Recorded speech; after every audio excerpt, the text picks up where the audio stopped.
Cette transformation puissante, lorsque le Saint-Esprit demeure dans votre âme, il y a une différence entre sentir le Saint-Esprit et vivre habité par lui, entre un frisson pendant la louange et une transformation silencieuse qui touche jusqu'à l'architecture la plus secrète de ton âme, entre l'instant où tu crois qu'il passe et le moment où tu réalises qu'il s'installe. Quand le Saint-Esprit ne vient plus de temps en temps, mais qu'il choisit ta vie comme sa demeure, quelque chose de profond commence à se produire. Ce n'est plus une expérience spirituelle. Ce n'est plus une émotion passagère.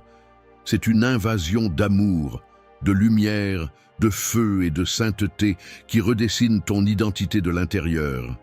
Tu ne deviens pas une version améliorée de toi-même. Tu deviens autre. Tes repères se déplacent. Ton souffle change, ton regard s'adoucit, ton silence devient fécond. Et dans cette habitation divine, ton âme est reformée, couche après couche, jusqu'à refléter la présence de celui qui y réside. Mais cela ne se produit pas parce que tu pries plus fort, ni parce que tu deviens plus religieux. Cela commence lorsque tu cesses de considérer le Saint-Esprit comme une puissance extérieure à laquelle tu fais appel en cas d'urgence et que tu lui ouvres les clés de l'intérieur.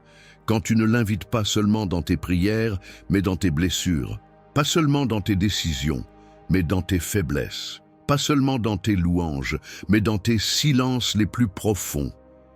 Ce que tu vas découvrir dans cette vidéo n'est pas une liste de bienfaits spirituels. C'est un cheminement radical, une révélation de ce qui change réellement quand le Saint-Esprit prend place dans ton âme comme dans un sanctuaire. Et ce ne sont pas des bénédictions superficielles qui émergent, ce sont des métamorphoses, invisibles pour l'œil, mais puissantes dans l'esprit, des déplacements spirituels qui modifient la manière dont tu vis, dont tu réagis, dont tu penses, dont tu aimes. Ce message est pour toi si tu as connu la présence de Dieu, mais que tu sens que quelque chose en toi a encore besoin d'être possédé, consumé, aligné. Il est pour toi si tu es fatigué d'un christianisme tiède, d'un feu qui s'allume et s'éteint. Il est pour toi si tu as soif d'un avant et d'un après, pas à l'extérieur, mais dans ton âme. Quand le Saint-Esprit demeure, rien ne reste comme avant. Ce que tu vas entendre aujourd'hui pourrait marquer un point de non-retour, non pas vers la performance, mais vers la plénitude. Lorsque la demeure devient temple, il y a des cœurs qui reçoivent l'Esprit comme on reçoit un invité de passage. On ouvre la porte, on prépare un moment, on ressent quelque chose de fort, puis la vie reprend. La routine s'impose, les émotions retombent, et la présence semble s'éloigner. Mais ce que Dieu désire, ce n'est pas une visite, c'est une demeure. Et pas n'importe quelle demeure, un temple. Un temple n'est pas un lieu décoratif, c'est un espace sacré, dédié, réservé. C'est là que le ciel touche la terre. Lorsque le Saint-Esprit demeure dans ton âme, ton intérieur n'est plus un lieu neutre, il devient le territoire de Dieu. Ce n'est plus un espace où tu alternes entre chair et foi. C'est un sanctuaire où chaque battement de ton cœur devient un acte de louange. Mais pour que l'Esprit demeure, il faut plus qu'une invitation émotionnelle. Il faut une consécration réelle, un transfert d'autorité, un abandon volontaire. Il ne s'agit pas seulement de dire « Viens, Saint-Esprit ». Il faut dire aussi « Reste et fais ce que toi seul peux faire ici ». Il faut accepter qu'il réorganise, qu'il déplace, qu'il purifie, qu'il illumine. Dans un temple, tout a un but, une fonction, un ordre sacré. Lorsque ton âme devient ce lieu-là, chaque pensée, chaque émotion, chaque désir passe par la lumière de sa présence. Et ce qui n'est pas compatible avec la gloire de Dieu ne peut plus rester caché. Ce n'est pas pour te condamner, c'est pour te libérer. Parce qu'un temple est un lieu de purification autant que de révélation. Il se peut que tu ressentes déjà ce frémissement, comme si ton intérieur t'appelait à plus de profondeur, plus de clarté, moins de compromis. C'est parce que le Saint-Esprit ne veut pas seulement visiter ce que tu es, il veut y demeurer et y construire quelque chose de glorieux. quelque chose de permanent, quelque chose de sain. Quand ton âme devient un temple, ta vie entière change de fréquence. Tu n'agis plus par peur ou ambition. Tu marches selon la voie intérieure d'un hôte divin qui ne s'impose jamais, mais qui transforme tout. Ce premier pas n'est pas spectaculaire, il est sacré, car c'est ici que commence l'habitation, la brûlure douce de la purification intérieure. Lorsque le Saint-Esprit fait de ton âme sa demeure, il ne vient pas les mains vides. Il vient avec le feu, pas un feu qui consume dans la douleur, mais un feu qui purifie dans l'amour, un feu doux, mais inexorable. Un feu qui ne cherche pas à te détruire, mais à retirer en toi tout ce qui ne reflète pas encore le visage de Christ. Ce feu, c'est celui de la vérité aimante. Il ne crie pas, il ne condamne pas, il éclaire. Et là où il éclaire, il transforme. Il descend dans les coins de ton cœur que même toi tu as oubliés. Il ne t'oblige pas à regarder, il t'invite à ne plus détourner les yeux. Car il sait que la liberté ne commence pas quand tu t'endurcis, mais quand tu oses voir et laisser brûler. Tu ne choisis pas ce que le feu touche en premier, tu ne maîtrises pas ce qu'il révélera. Mais tu peux choisir de ne pas l'éteindre. Et si tu le laisses agir, tu découvriras que cette douleur intérieure que tu redoutais n'est pas un jugement, c'est une guérison. Le Saint-Esprit te purifie par présence. Tu n'as pas besoin de te forcer à être saint. Tu n'as pas besoin de créer ta propre transformation. Tu as seulement besoin de rester exposé à sa lumière et de ne plus fuir ce qu'il éclaire, car ce qu'il révèle, il ne le fait pas pour t'humilier, il le fait pour t'en délivrer. La purification du Saint-Esprit est douce parce qu'elle est aimante, elle est profonde, parce qu'elle va jusqu'aux racines. Tu vas peut-être pleurer sans comprendre pourquoi, ressentir un poids sortir de toi sans l'avoir nommé, revoir des souvenirs que tu croyais enterrés et sentir une paix te couvrir là où tu portais encore de la honte. C'est cela, la brûlure douce. Ce n'est pas une punition, c'est un affinement. C'est comme si le ciel en toi décidait de ne plus tolérer l'ombre, pas pour te rejeter, mais pour récupérer chaque partie de toi qui a été blessée, souillée ou oubliée. Et plus ce feu agit, plus tu sens quelque chose de nouveau émerger en toi. Une légèreté, une clarté, une joie silencieuse. Tu comprends que tu n'as pas perdu quelque chose. Tu viens de retrouver ce que le péché avait terni. Le Saint-Esprit purifie, non pas parce qu'il est exigeant, mais parce qu'il t'aime trop pour te laisser incomplet. L'exode invisible de l'ego spirituel. Lorsque le Saint-Esprit s'installe dans l'âme, il ne vient pas seulement briser les chaînes visibles, il commence à remuer les fondations invisibles sur lesquelles tu as parfois construit ta foi sans même t'en rendre compte. Et l'une des premières secousses qu'il provoque, c'est dans l'ego spirituel. Cet ego-là est subtil, il ne crie pas comme l'orgueil mondain, il prie, il sert, il publie même des versets. Mais en profondeur, il cherche encore à mériter la présence de Dieu, à prouver sa valeur par ce qu'il fait pour lui.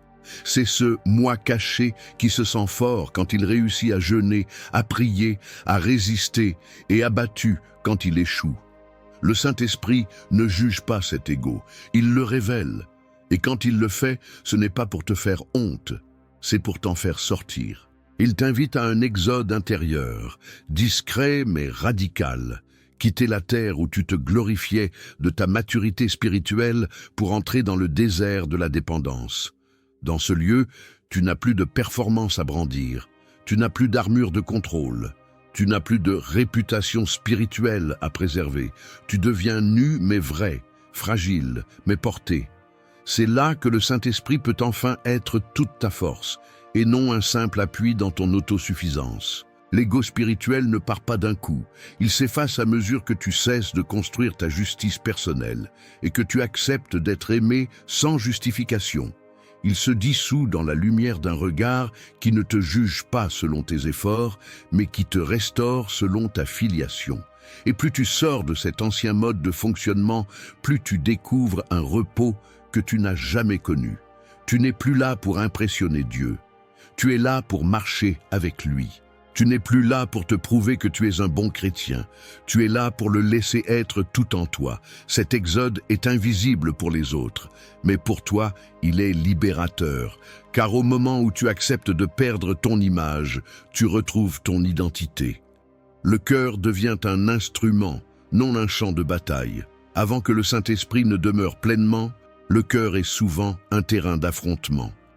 Il y a des jours de paix, suivis de tempêtes inexplicables, des élans de foi, vite absorbés par des vagues de doute, des moments d'adoration sincère, bousculés par des pensées contraires.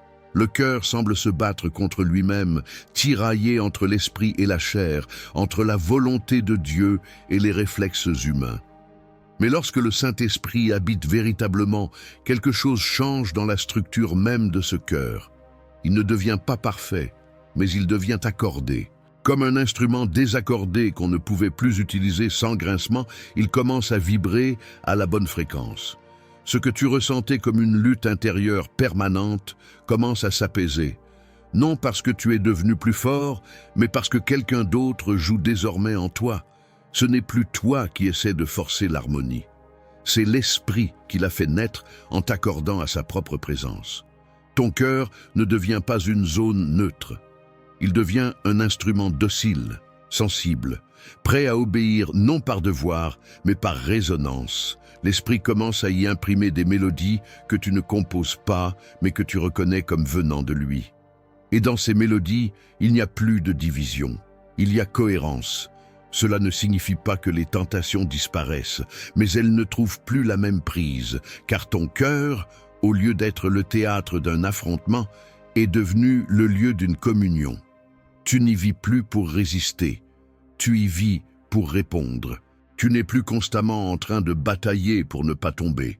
Tu apprends à rester accordé, dans un état d'écoute fluide, et plus tu laisses le Saint-Esprit jouer à travers toi, plus tu réalises que ton cœur n'a jamais été destiné à la guerre. Il a toujours été fait pour la louange, pas seulement celle des mots, mais celle du caractère, des choix, des réactions, du silence. Ce qui était agitation devient instrument de grâce. Là où il y avait tumulte, il y a direction. Là où il y avait conflit, il y a un chant.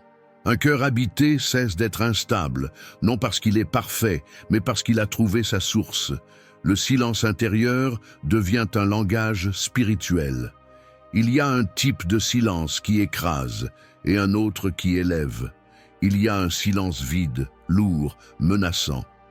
Et il y a celui que seul le Saint-Esprit sait créer, un silence habité, un silence vivant, un silence qui parle. Lorsque l'esprit demeure dans l'âme, le silence intérieur n'est plus un manque. Il devient un langage sacré. Avant, le silence pouvait être inconfortable. Il fallait vite le combler par des prières, des pensées, des chants, des déclarations.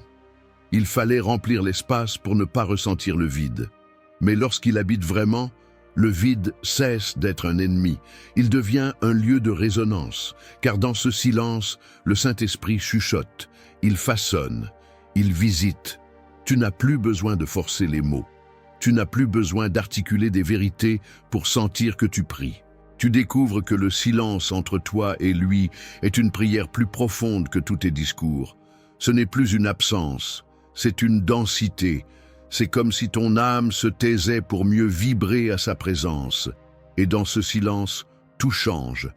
Tu entends ce que tu n'entendais jamais, les soupirs de l'esprit, les intuitions subtiles, la paix qui monte doucement comme une marée. Tu réalises que la voix de Dieu est moins une phrase qu'une atmosphère. Une présence qui remplit, qui enveloppe, qui guérit sans dire un mot. Ce silence devient un refuge, une réponse, une sagesse. Quand tu ne sais plus quoi prier, c'est lui qui prie en toi. Quand tu n'as plus de mots, c'est lui qui touche là où le langage s'arrête. Et c'est dans ce silence que tu te réconcilies avec toi-même, avec Dieu, avec le temps. Ce n'est pas l'absence de bruit qui fait ce silence. C'est la présence d'un autre qui ne t'impose rien, mais qui te remplit tout entier sans te heurter. Le silence devient alors une offrande, et tu apprends que parfois, se taire devant Dieu, c'est lui dire « tu es tout ». Quand le Saint-Esprit demeure, il ne fait pas que parler, Il enseigne à écouter même quand il ne dit rien. Et dans ce silence, l'âme devient oreille, temple, berceau. Tu n'as plus peur du silence. Tu l'attends. Car c'est là que Dieu te respire. La mémoire sanctifiée. Il existe des souvenirs qui blessent encore. Des images, des scènes, des mots entendus ou prononcés qui continuent de peser sur l'âme comme un poison lent. Et tant que ces mémoires restent intactes, elles conditionnent le présent. Elles sabotent la paix. Elles déforment la vision de soi. Elles faussent la confiance envers Dieu. Mais quand le Saint-Esprit demeure vraiment dans l'âme, il ne contourne pas ces zones. Il y descend. Il ne t'efface pas le passé. Il le rédempte. Il ne te fait pas oublier la blessure. Il enlève le venin. Là où tu pensais que le souvenir serait toujours lié à la douleur, il t'enseigne que la mémoire, une fois touchée par l'esprit, peut devenir source de guérison. Il revient là où tu avais fermé. Il éclaire ce que tu avais enfoui. Pas pour que tu revives la souffrance, mais pour que tu reçoives une vérité plus grande que le traumatisme. Il remplace la voix du souvenir par sa propre voix. Il t'aide à relire ton histoire, non plus avec les lunettes de la peur, de la honte ou de l'échec, mais avec les yeux de la miséricorde. Peut-être tu te rappelles d'un rejet qui t'a brisé. Il te montre qu'il était là, te couvrant quand tu croyais être seul. Peut-être une trahison a figé ton cœur. Il t'invite à voir au-delà de la scène, vers l'intention divine de t'élever malgré la chute. Ce n'est pas une réinterprétation psychologique, c'est une sanctification surnaturelle de la mémoire.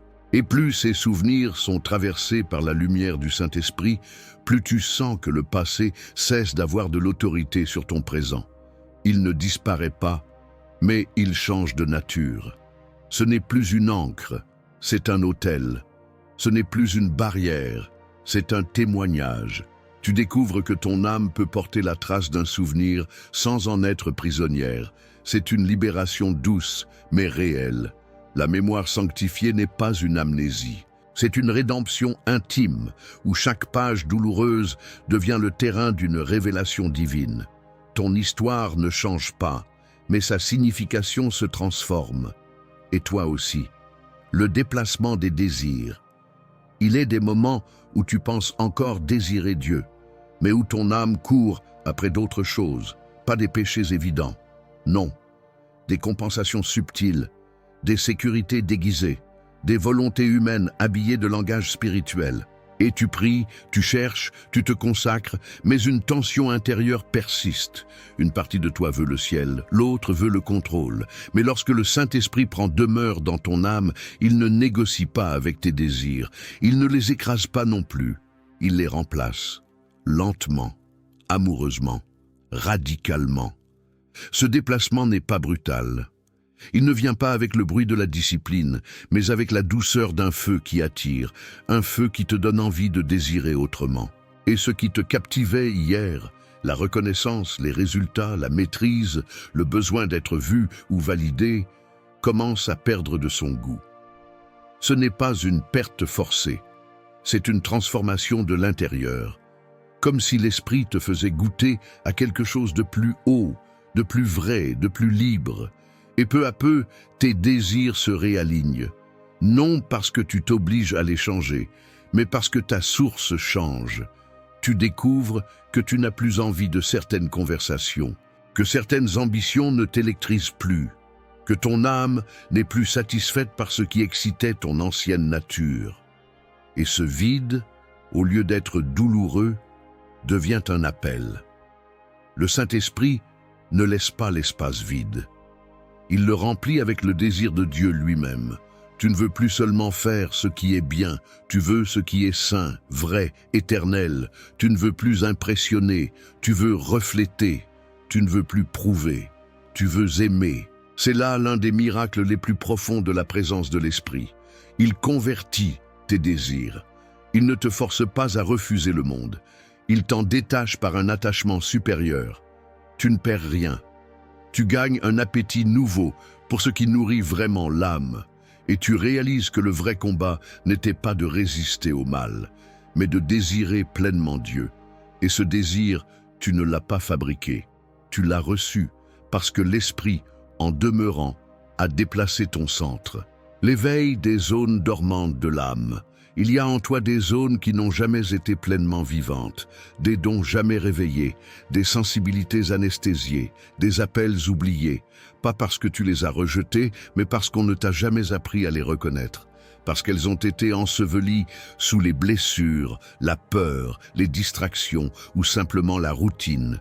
Et tu as appris à vivre avec une âme partielle, fonctionnelle, mais incomplète. Mais quand le Saint-Esprit demeure, il ne s'installe pas dans une maison éteinte. Il commence à allumer les lumières pièce par pièce. Il ne frappe pas aux portes fermées. Il les pousse doucement. Et là où tu avais mis une pancarte « Interdit d'entrer », il entre avec miséricorde et réveil. Tu peux soudain ressentir une créativité que tu ne t'expliques pas. Une compassion nouvelle pour des situations qui ne t'émeuvaient pas avant. Un appel profond vers des lieux ou des missions que tu n'avais jamais envisagées. Ce ne sont pas des impulsions passagères, ce sont des réveils d'âme. L'esprit vient chercher ce que Dieu avait semé en toi dès l'origine, mais que la vie avait étouffé. Il exhume les trésors enfouis, il caresse les fibres endormies de ton être.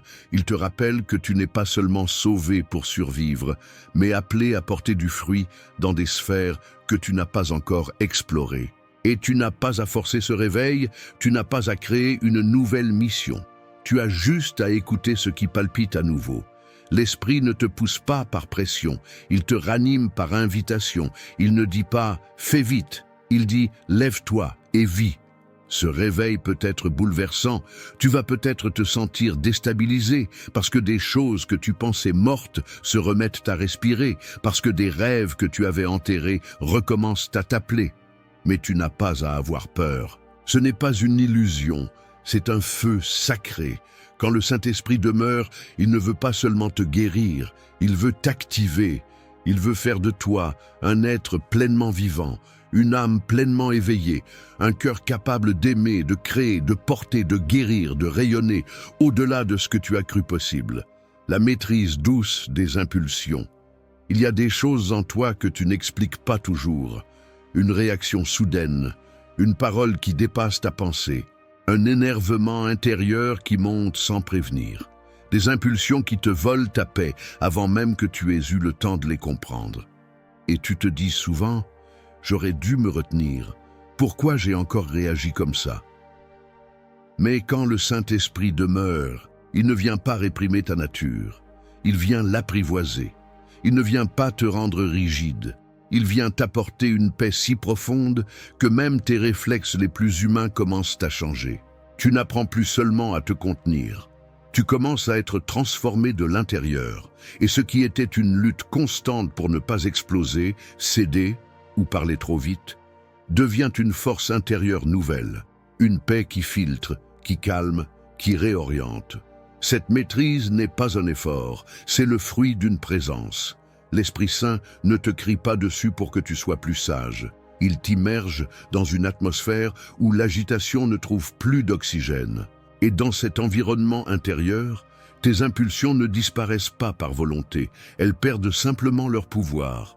Tu te surprends à te taire là où tu aurais répliqué, à sourire là où tu aurais fermé ton cœur, à attendre là où tu aurais agi dans la précipitation. Et ce n'est pas parce que tu as appris à mieux gérer, c'est parce que quelqu'un d'autre gère en toi. Ce n'est pas de la passivité, c'est une liberté nouvelle. Tu n'es plus esclave de ce qui te traversait sans te demander permission. Tu deviens maître, mais sans dureté, calme, mais sans indifférence, présent, mais ancré. Le Saint-Esprit ne t'enseigne pas seulement à bien réagir. Il t'offre un nouveau rythme intérieur, un rythme qui fait de toi une personne stable, fiable, douce, mais puissante. Car la vraie puissance n'est pas dans l'éclat, elle est dans la paix qui ne cède pas. Et cette paix ne vient pas de toi, elle vient de lui. La relation à autrui devient révélation. Quand le Saint-Esprit commence à demeurer dans ton âme, il ne change pas seulement ta relation à Dieu ou à toi-même. Il transforme la façon dont tu vois les autres. Et ce n'est pas une simple amélioration de tes comportements. C'est une révélation progressive. Chaque personne devient un miroir sacré. Chaque regard croisé, une opportunité de grâce. Tu ne vois plus uniquement les défauts, les erreurs, les attitudes qui te dérangent. Tu commences à percevoir la douleur cachée derrière la dureté, la fatigue derrière le cynisme, le cri derrière l'agressivité, parce que l'esprit en toi ne juge pas selon l'apparence, il discerne selon la profondeur. Et ce discernement n'est pas critique, il est compatissant, il te pousse à répondre avec douceur là où tu aurais réagi avec dureté, à tendre la main là où tu aurais tourné le dos, à rester là où tout en toi voulait fuir, parce qu'en face, ce n'est plus juste quelqu'un, c'est une âme, un mystère, une histoire que Dieu aime. Le Saint-Esprit ne te donne pas seulement des outils pour supporter les autres, il te donne son regard, un regard qui transforme la tension en intercession, le rejet en compréhension, la distance en pont. Et dans ce regard, même les relations les plus douloureuses peuvent devenir des lieux de transformation. Tu commences à comprendre que l'autre n'est pas un obstacle à ton intimité avec Dieu. Il est un catalyseur, ce collègue difficile, ce parent exigeant, cet ami instable. Chacun devient un terrain où l'amour de l'esprit s'exprime autrement. Pas pour te faire souffrir, mais pour t'élargir. Et plus l'esprit demeure en toi, plus ton amour s'élargit aussi.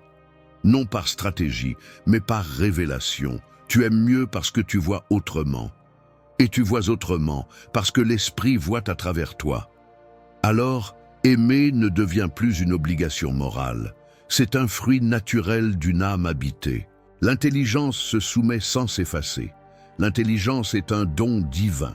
Elle nous permet de réfléchir, d'analyser, de comprendre. Mais elle peut devenir un obstacle silencieux lorsqu'elle s'érige en trône intérieur, là où seul le Saint-Esprit devrait régner. Car l'intelligence humaine, même brillante, n'a pas la capacité de sonder les choses de l'esprit. Lorsque le Saint-Esprit demeure, il ne vient pas étouffer ton intelligence. Il ne te demande pas de la renier. Il la redirige. Il l'enracine dans une sagesse supérieure. Une sagesse qui ne vient pas des raisonnements logiques, mais d'une communion. Tu ne penses plus seulement avec ta tête. Tu discernes avec ton âme. Ce basculement ne fait pas de toi quelqu'un d'irrationnel. Il fait de toi quelqu'un de soumis sans être effacé. Tes pensées ne sont plus le centre, elles deviennent l'outil.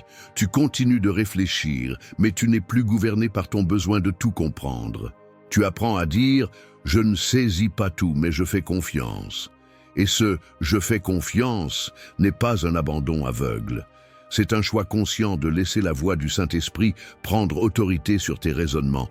Tu n'as plus besoin de tout valider par ta logique.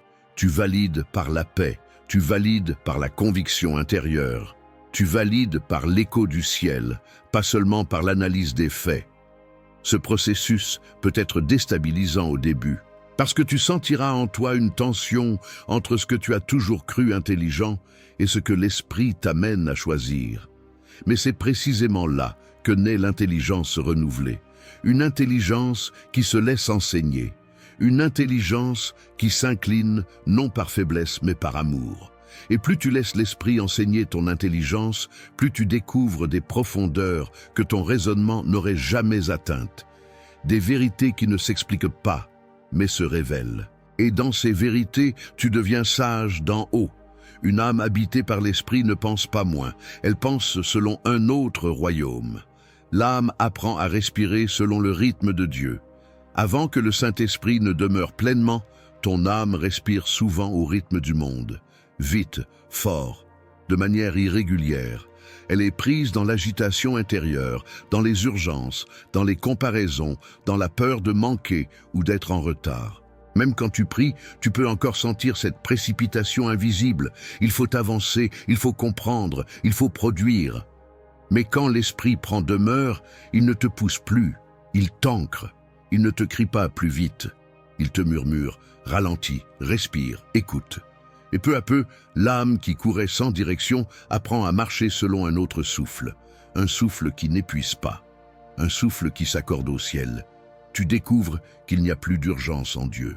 Seulement des rendez-vous précis, que la vitesse n'est pas un fruit de l'esprit, mais que la constance l'est, que ta fécondité ne dépend pas de ton activité, mais de ton enracinement. Et cet enracinement commence quand tu cesses de courir pour apprendre à respirer avec lui. Ce nouveau rythme n'est pas imposé, il est donné. Et il t'apprend à différencier entre le bruit et la voix, entre l'enthousiasme humain et la paix divine, entre les idées qui viennent de toi et les instructions qui viennent d'en haut. Ton âme commence à entrer dans un repos actif, un mouvement dans la douceur, une disponibilité qui ne panique plus quand rien ne semble bouger. C'est dans ce rythme sacré que l'esprit peut te parler autrement, plus profondément, car ton intériorité n'est plus saturée. Elle est disponible. Tu ne réagis plus à tout. Tu réponds seulement à ce qui vient de Dieu. Tu deviens une âme dirigée, non agitée. Et dans ce silence respiré, tu portes plus que ce que tu aurais pu produire en agissant sans paix. Ton cœur devient un espace stable. Ton esprit, un canal clair. Ton quotidien, un témoignage. Non pas de ta vitesse, mais de sa présence constante. Quand l'esprit demeure, il t'apprend à vivre au rythme du ciel sur la terre. Et ce rythme, c'est la respiration de Dieu dans ton âme. Le combat cesse d'être frontal. Avant que le Saint-Esprit ne demeure pleinement, la vie spirituelle ressemble souvent à une lutte constante, une guerre intérieure faite de résistance, d'efforts, de stratégie. Tu avances, mais toujours dans la tension. Tu pries, mais souvent dans l'inquiétude. Tu jeûnes, mais dans l'attente d'un résultat immédiat. Le combat est réel, mais il est épuisant. Mais lorsque le Saint-Esprit fait de ton âme sa demeure, une chose étonnante commence à se produire. Le combat ne disparaît pas, mais il change de nature. Il cesse d'être frontal. Il devient positionnel. Tu ne combats plus pour essayer de gagner. Tu te tiens dans une victoire déjà acquise. Tu n'essaies plus d'arracher la paix. Tu marches en elle. Tu ne cries plus pour que les ténèbres s'en aillent. Tu restes dans la lumière, et c'est elle qui les chasse. Tu n'attaques plus le mal de face. Tu lui résistes depuis une habitation de paix. Ce n'est pas de la passivité, c'est de la souveraineté spirituelle. L'esprit en toi te fait comprendre que tu n'as pas à prouver ta force, tu as à rester en lui. C'est ta position qui fait fuir l'ennemi. Ce n'est plus ton agitation qui active la protection divine, c'est ta constance dans la présence. Et ce changement bouleverse ta manière de vivre la foi. Tu deviens moins bruyant, mais plus puissant. Tu ne réagis plus à chaque attaque avec peur. Tu restes debout, non parce que tu es devenu insensible, mais parce que tu es enraciné. Le Saint-Esprit ne te rend pas invulnérable, il te rend indélogeable. Même quand les pensées viennent, elles ne s'installent plus. Même quand la tentation rôde, elles ne trouvent plus d'écho. Parce que l'âme habitée n'est pas une place vide à conquérir, c'est un territoire occupé. Et cette paix-là, cette stabilité intérieure, est l'arme la plus tranchante que tu puisses porter. Elle ne se voit pas, mais elle désarme tout ce qui voulait t'atteindre. Quand l'esprit demeure, tu ne combats plus pour survivre. Tu te tiens comme un sanctuaire que rien ne peut ébranler. Le vide devient accueil. Il y a en chacun de nous un vide que l'on tente souvent de remplir. Par l'action, les relations, la connaissance, l'engagement, ou même par une quête spirituelle agitée. Un vide que l'on interprète comme un manque, une faiblesse, une absence de quelque chose à réparer. On le fuit, on le cache, on le méprise. Mais lorsque le Saint-Esprit demeure, le vide ne fait plus peur. Il devient un espace sacré, non pas un trou à combler, mais une ouverture à accueillir. Ce vide n'est plus le signe d'un manque, il est le lieu d'une visitation. Là où tu pensais être trop vide pour porter quelque chose de divin, le Saint-Esprit t'enseigne que ce vide est une invitation. C'est là qu'il descend, c'est là qu'il s'établit. Car Dieu ne remplit pas ce qui est plein de soi. Il remplit ce qui lui fait place. Et ton vide, si tu l'acceptes sans honte, devient l'autel d'un nouveau commencement. Ce retournement est révolutionnaire. Tu n'as plus besoin de combler. Tu n'as plus besoin d'occuper tout l'espace. Tu n'as plus besoin de prouver que tu es prêt, que tu es suffisant. Tu peux simplement dire « Me voici, vide, mais ouvert ». Et cette ouverture devient ton offrande la plus vraie. Dans cette posture, tu découvres une chose essentielle. La dépendance n'est pas une faiblesse, c'est une force. Tu n'attires plus Dieu par tes performances, tu le reçois par ta disponibilité. Ton vide devient fertile, ton silence devient accueil, ton manque devient espace d'habitation divine. Et ce vide n'est plus douloureux, il devient prière silencieuse, il n'a pas besoin de réponse immédiate, il respire avec confiance, il n'attend pas une solution, il attend une présence. Quand le Saint-Esprit demeure, il transforme le vide de l'homme en lieu d'intimité avec Dieu. Ce n'est plus un trou noir, c'est une porte ouverte, c'est le creux où le ciel descend. L'âme devient feu et ne revient jamais en arrière. Il y a un moment dans le cheminement intérieur où quelque chose bascule. Ce n'est pas une émotion forte, ce n'est pas un miracle spectaculaire. C'est une prise de conscience irréversible. L'âme n'est plus ce qu'elle était, non pas parce qu'elle est arrivée à la perfection, mais parce qu'elle a été embrasée. Lorsque le Saint-Esprit demeure pleinement, il ne laisse pas ton âme tiède. Il y dépose un feu, pas un feu qui consume rapidement pour disparaître, mais un feu qui s'installe, qui purifie, qui éclaire et qui attire. Ce feu ne te rend pas bruyant, il te rend brûlant. Et ce feu devient ta nouvelle identité. Tu ne pries plus comme avant. Tu ne vis plus comme avant. Tu ne regardes plus le monde, ni les gens, ni ton propre cœur de la même manière. Tu portes la trace de la présence. Tu n'as plus besoin d'être motivé pour chercher Dieu. C'est lui qui te pousse de l'intérieur. Tu n'as plus besoin de discipline pour aimer. Tu as soif d'aimer. Parce que le feu en toi ne s'éteint plus, et ce feu ne t'appartient pas. Tu ne peux ni l'utiliser à ta guise, ni l'éteindre quand il te dérange. Il t'appelle, il te brûle parfois dans tes silences. Il te presse dans tes attentes. Il te console dans tes douleurs. Il devient ton souffle. Il t'empêche de revenir en arrière, non par culpabilité, mais parce que tu es devenu autre. L'âme transformée par le feu du Saint-Esprit ne peut plus vivre dans l'ancien monde. Elle peut y passer, mais elle ne peut plus s'y nourrir. Elle peut entendre les mêmes discours, mais elle ne peut plus s'en satisfaire. Elle a goûté autre chose, et ce goût, ce feu, cette lumière, il ne la quitte plus. Ce n'est pas un feu qui détruit, c'est un feu qui envoie. Il ne t'isole pas, il t'ouvre, il ne te rend pas supérieur, il te rend brûlant de compassion.